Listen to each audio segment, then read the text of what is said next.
So in other words, you were iffy on believing that there was UFOs before this incident. Well, I had seen things that I couldn't identify, that I couldn't really be sure was a craft. So my belief in UFOs was skeptical. And now? It was still open-minded, but skeptical. And what do you think now? Well, there's definitely something up there. There's no doubt there's anything up there. Unidentified aerial phenomena, UAPs, commonly referred to as UFOs, have been a subject of interest and research in the scientific community for decades. The sightings of these anomalous objects, often witnessed by trained professionals and backed by radar and photographic evidence, have presented a challenge to conventional explanations.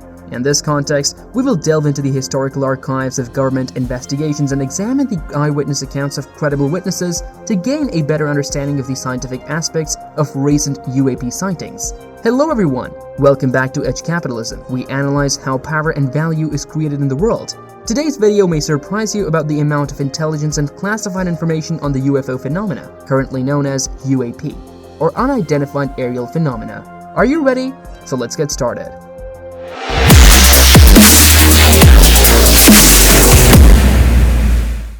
The Second World War marked the beginning of a new era of technology and scientific advancements, including the emergence of unidentified flying objects, UFOs, in the skies.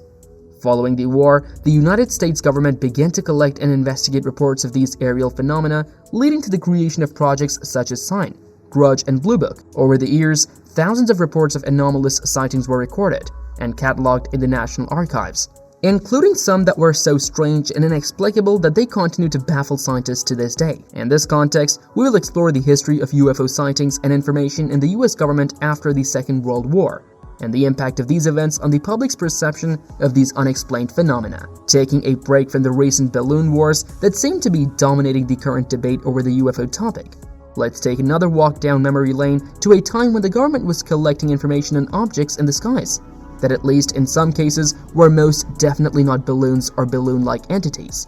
Over the course of projects SIGN, Grudge, and Blue Book, stretching from 1947 through 1969, the United States government amassed a vast library of reports involving anomalous sightings, cataloged as incidents. Some became legendary, such as Incident 17, better known as the Kenneth Arnold sighting. Several others have served as the basis for numerous documentaries and books. Project SIGN and Project Grudge were two U.S. government projects established to study and investigate reports of unidentified flying objects, UFOs, in the late 1940s and early 1950s. Project SIGN was initiated by the U.S. Air Force in 1947 following the wide-publicized Roswell incident. Its mission was to investigate and evaluate the nature of UFO sightings and to determine if they posed a threat to national security. The project was eventually replaced by Project Grudge in 1949.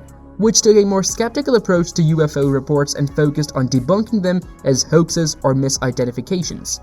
Project Grudge was widely criticized for its dismissive attitude towards UFO reports and its lack of scientific rigor. In response to the criticism, the project was eventually reorganized and renamed as Project Blue Book in 1952. Unlike its predecessors, Project Blue Book took a more systematic and scientific approach to investigating UFO sightings, collecting and analyzing data from reported sightings, and interviewing witnesses. The project continued until 1969, when it was officially terminated due to a lack of evidence that UFOs posed a threat to national security. Project Blue Book was a program established by the United States Air Force, USAF, to study and investigate reports of unidentified flying objects, UFOs, from 1952 to 1969. The project was created to determine if UFOs posed a threat to national security and to scientifically analyze the data collected from reported sightings. In 1952, Project Blue Book was created as a more systematic and scientific approach by investigating UFOs. The project was run by the USAF's Air Technical Intelligence Center, ATIC, and was headquartered at Wright-Patterson Air Force Base in Ohio. The project's primary mission was to collect and analyze reports of UFO sightings from around the world. So in other words, you were iffy on believing that there was UFOs before this incident. Well, I had seen things that I couldn't identify, that I couldn't really be sure was a craft. So my belief in UFOs was skeptical. And now? It was still open-minded, but skeptical. And what do you think now? Well, there's definitely something up there. There's no doubt there's anything up there. Investigators interviewed witnesses, examined physical evidence, and analyzed photographs and films of reported sightings. However, Project Blue Book's conclusions were often criticized for being dismissive of the more compelling cases and lacking scientific rigor. But not everyone is aware of the sheer volume of reports that were investigated. A total of more than 7,200 incidents are stored in the National Archives, and an unknown number of other reports were lost over time. You can browse and search the full catalog here. Many were so thin in terms of details that they barely merited the attention of the military, while others simply seemed silly. It's surprising how many people submitted reports of what were obviously meteoroids and shooting stars, but the government dutifully recorded them all. If you spend an obsessive amount of time combining through the records, however as we do, you can find a number of hidden gems, and some of the reports are quite strange. We'll take a look at a few of those here today. No report of UFO sightings from the late 40s and early 50s would be complete without some sightings of flying saucers or flying discs, as they were sometimes called. After all, 1947 wasn't called the Summer of the Saucers for nothing. Many of these reports came from highly credible witnesses, including both civilians and military professionals, and they didn't all involve sightings near military exercises or sensitive weapons facilities. For one example, take a look at Incident 337 from Tucson, Arizona in May of 1949.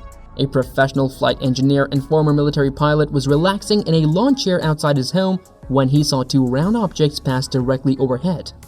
Their shape might have been mistaken as balloons until they executed a turn in formation, banking in the process. At that point, he could clearly see that they were flat, and he estimated them to be roughly 25 feet in diameter. Also, he estimated that they were traveling between 750 to 1,000 miles per hour, faster than anything should have been flying back then. They made another course correction and continued until they passed out of sight over the nearby mountains. There wasn't much they could do with that account, so the tale comes to a close. But another interesting sighting from the same period is found in Incident 325. In May of 1949 in St. Louis, a husband and wife were similarly sitting outside their home when they saw a strange craft fly over their location. It wasn't exactly a saucer, but was described as being more triangular in shape. They both described it as being a ruddy brown or red color, and it was shaped like a stingray, except without the typical stinging tail. It flew rapidly and seemed to oscillate from side to side. Investigators eventually wrote that sighting off as probably being an aircraft, despite the fact that no record was found of any commercial or military aircraft flying over their home at that time. But the investigators ruled that they couldn't prove that it wasn't an aircraft. You'll find plenty more saucers and flat, flying objects in that section of the files, but some of the reported sightings were far stranger. Incident 314 is one of the more curious ones, and it took place in April of 1949 outside of Cramp Hood in Texas. 4 soldiers were standing guard outside the gate at roughly 9:30 p.m. The group included 1 officer and 3 enlisted men. They noticed something hovering above the road a short way away because it suddenly lit up as if a light had been turned on. They described a purple or violet orb the size of a beach ball floating in the air approximately 6 or 7 feet above the road. When they attempted to approach it to investigate, it suddenly zoomed away down the road at a high rate of speed before the light shut off and the object disappeared. All 4 men offered the same description. Amazingly, the investigators marked up the file with a possible explanation of birds. An almost equally strange report is found in Incident 233, which took place in Jackson, Mississippi in January of 1949.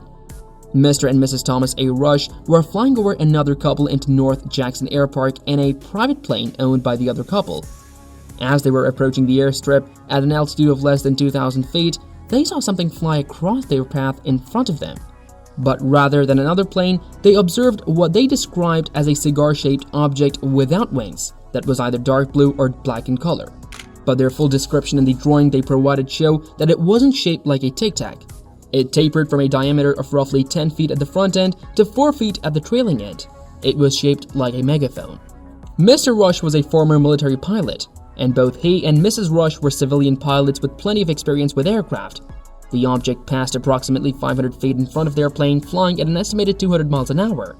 Mr. Rush said he initially thought it looked like a tow target, except there was no other plane towing it. It was flying on its own. After passing in front of them, the object made a turn to the southwest and shot away with a remarkable burst of speed, which Mr. Rush guessed to be 400 miles an hour. J. Allen Hynek reviewed this case and classified it as non-astronomical. Lack of evidence precludes explanation. One interesting footnote to Incident 233 is found in the correspondence between the investigators. In a memo sent to Wright Peterson, the chief of the Air Weather Services recommends an edit to the Guide to Investigation of Unidentified Aerial Objects as a result of the findings of this incident. That is it for today, everyone. If you like this video, please share and subscribe to our channel. See you all soon with more interesting information. Till then, see you.